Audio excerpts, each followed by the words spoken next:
Hi guys, welcome to Jatayu farms. నా ఫామ్లో ఉన్న ఒక అతిపెద్ద సమస్య పిల్లలు. చాలామంది ఫార్మ్స్లో ఈ పిల్లలతో ఉండే సమస్యలు అంత ఈజీగా తీరేవి కాదు. ఎందుకంటే ఎగ్ దగ్గర నుంచే వీటితో చాలా సమస్యలు ఫేస్ చేయాల్సి వస్తుంది. కొంతమంది తెలియక చేస్తూ ఉంటారు, కొంతమంది నిర్లక్ష్యంతో చేస్తూ ఉంటారు. సో ఈ ఎగ్స్తో సమస్యలు ఏంటంటే, మనం బ్రీడింగ్ వేసిన తర్వాత ఎగ్స్ సరిగా పెట్టకపోవడం ఒక సమస్య అయితే, మనం టైమ్లీ ఆ ఎగ్స్ని ఇంక్యుబేటర్ దగ్గర ఇవ్వడం కానీ లేదా మట్టు పెట్టడం కానీ చేయకపోతే ఎగ్స్ పాడైపోతే పిల్లలు సరిగా అవ్వవు. అదొక సమస్య. సో దానికోసమనే నేనే ఓన్గా కొత్త ఇంక్యుబేటర్ అయితే తీసుకోవడం జరిగింది.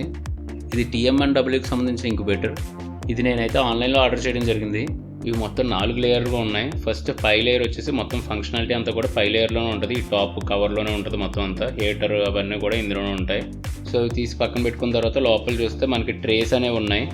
సో ఇది ఫుల్లీ ఆటోమేటిక్ ఇంక్యుబేటర్ కాబట్టి ఈ ట్రేస్ ఎగ్ టర్నింగ్ ట్రేస్ ఇవి. అంటే ఆటోమేటిక్గా ఎగ్ని ఇవే టర్న్ చేసుకుంటూ ఉంటాయన్నమాట ఒక పర్టికులర్ టైంకి.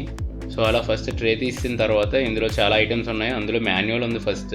ఈ మాన్యువల్లో మొత్తం మనకి ఇన్స్ట్రక్షన్స్ ఉన్నాయి, ఎలా కనెక్ట్ చేయాలి, ఏం చేయాలనేది. ఆ తర్వాత ఈ ప్లాస్టిక్ ఐటమ్స్ ఏంటంటే, ఒకటేమో ఫీడరు, ఇంకోటేమో డ్రింకర్ అనమాట. అంటే పిల్లలకి ఈజీగా ఫీడింగ్కి డ్రింకింగ్కి యూజ్ అయ్యే విధంగా ఫీడర్ అండ్ డ్రింకర్ కూడా ఇందులోనే ఇచ్చారు. ఆ తర్వాత ఈ కవర్లో వచ్చేసి క్యాండిలింగ్కి టార్చ్ లైట్ అది ఇచ్చారు. అంటే పిల్ల అయ్యిందా లేదా చూసుకోవడానికి 10 days తర్వాత చూసుకుంటాం అనమాట మనం.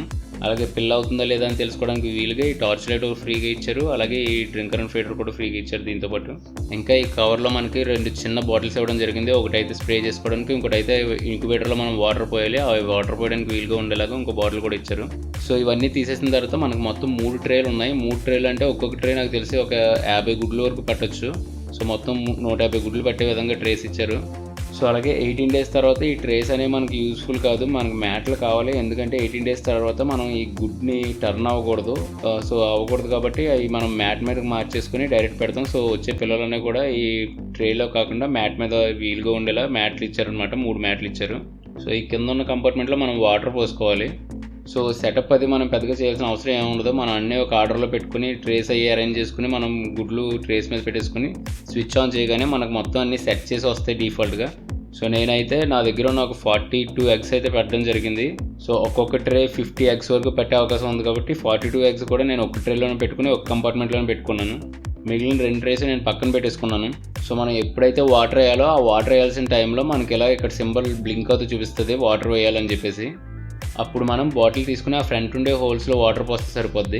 సో ఇందులో మనకి ఏంటంటే ఆ పైన 37.6 అని ఉన్నది యాక్చువల్ టెంపరేచర్. ఇప్పుడు ఆ లోపల ఎంత టెంపరేచర్ ఉన్నదో అది. అలాగే కింద కనిపిస్తుంది 37.8 అనేది మ్యాక్సిమం డిఫాల్ట్ టెంపరేచర్ అనమాట. ఆ టెంపరేచర్లోనే మనకు పిల్లలు అయ్యే అవకాశం ఉంటుంది. సో దానికి మించి ఎక్కువ వెళ్ళకూడదు. సో ఇంక్యుబేటర్ ఎప్పుడు కూడా 37.8 లోపు మెయింటైన్ చేసుకుంటూ ఉంటుంది. అలాగే ఇక్కడ పైన రెడ్ కలర్లో 60, అలాగే కింద ఎల్లో కలర్లో 60 ఉంది కదా, అది హ్యూమిడిటీ అనమాట. లోపల ఎంత తేమ ఉండాలనేది. సో పైన రెడ్ కలర్లో ఉన్న 60 ఇప్పుడు యాక్చువల్గా లోపల ఉన్న హ్యూమిడిటీ అనమాట. లోపల ఎంత హ్యూమిడిటీ ఉందో అంత. అలాగే కింద ఎల్లో కలర్లో ఉన్న 60 అనేది మ్యాక్సిమం హ్యూమిడిటీ అనమాట. ఆ హ్యూమిడిటీలో మెయింటైన్ చేసుకుంటూ ఉంటుంది ఇది డిఫాల్ట్ హ్యూమిడిటీ. అలాగే ఇంకొక వాల్యూ మనకి ఇక్కడ 71 అని చూపిస్తుంది కదా, అదేంటంటే ఎగ్ టర్న్ అవ్వడానికి పట్టే టైం అనమాట. అంటే ప్రతి 120 minutesకి అంటే 2 గంటలకు ఒకసారి ఇది టర్న్ అవుతూ ఉంటుంది. సో ఆ టర్న్ అవ్వడానికి ఇంకా 71 minutes ఉంది అని చెప్పి చూపిస్తుంది అనమాట. అలాగే కింద కనిపిస్తున్న 8 అనే నెంబర్ హ్యాచింగ్ డేస్ని చెప్తుంది. అంటే ఎన్ని డేస్ నుంచి హ్యాచ్ అవుతుందో ఎగ్ అనేది చెప్తుంది అనమాట. సో ఆల్రెడీ మనకు తెలిసిందే కాబట్టి 21 days టైం పడుతుంది అనమాట ఎగ్ హ్యాచ్ అయి పిల్ల బయటకు రావడానికి. సో ఇక్కడ ఆల్రెడీ 8 days అయిపోయినాయి అని చెప్పి చూపిస్తుంది అనమాట, 8 అని. సో నేను ఈ వీడియో చేసే టైంకి ఆల్రెడీ 8 days అయింది నేను ఇంక్యుబేటర్ స్టార్ట్ చేసి. సో ఇంక్యుబేటర్లో ఉండే హీట్ వల్ల కింద ఉన్న వాటర్ హ్యూమిడిటీ కింద కన్వర్ట్ అవుతూ ఉంటుంది. సో అలా కన్వర్ట్ అయ్యేటప్పుడు ఆవిరైపోతాయి కదా, వాటర్ కంప్లీట్ అయిపోద్ది. సో అలా వాటర్ అయిపోయినప్పుడు ఈ వార్నింగ్ అనేది వచ్చినప్పుడు మనం కింద ఇంక్యుబేటర్లో హోల్స్ ఇచ్చారు వాటర్ పోయడానికి. అందులో మనం వాటర్ పోస్తే మొత్తం కింద ట్రే అంతా ఫిల్ అవుద్ది వాటర్. అయితే అది పిల్లల వరకు అయితే రాదు, జస్ట్ కింద ఉంటుంది అంతే వాటర్ అది. సో ఇన్స్ట్రక్షన్ మాన్యువల్ ఇచ్చిన విధంగా మనకి 10 days తర్వాత ఎన్ని అయితే పిల్లలు అయినాయి, ఎన్ని అయితే పిల్లలు అవ్వలేదు అనేది తెలుస్తుంది. సో దాన్ని ఇంక్యుబేటర్కే మనకి క్యాండిలింగ్ చేసుకోవడానికి లైట్ ఇచ్చాడు. ఆ లైట్ ద్వారా నేను క్యాండిలింగ్ చేసి చెక్ చేసుకున్నాను అనమాట.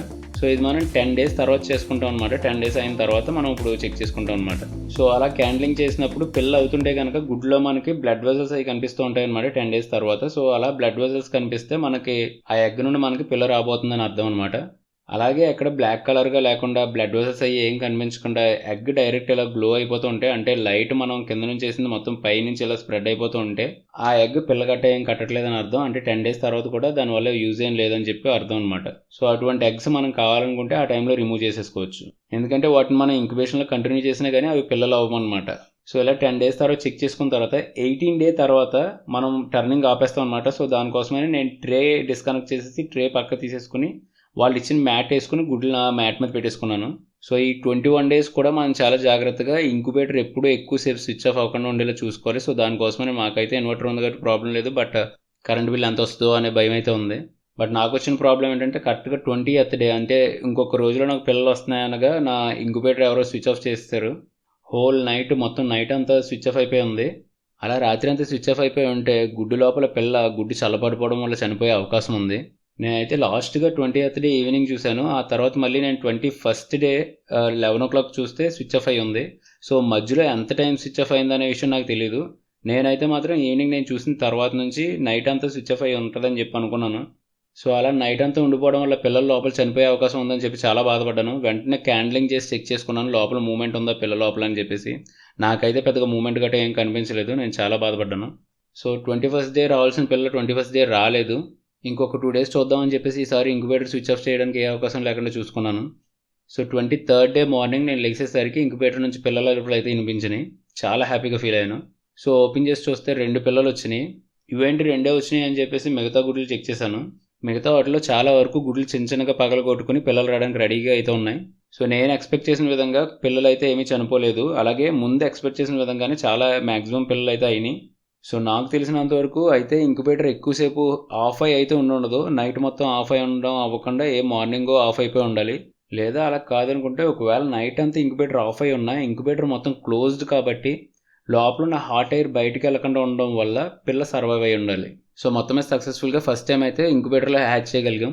సో నేను పెట్టిన 42 eggsకి ఇంచుమించు 36 అయితే రావడం జరిగింది. అంటే మొత్తం 30 పిల్లలు వచ్చినాయి. నాకు తెలిసినంతవరకు 12 గుడ్లే పోయినాయి. అంతే చాలా బాగా హ్యాచింగ్ జరిగిందని చెప్పి నేను అనుకుంటున్నాను.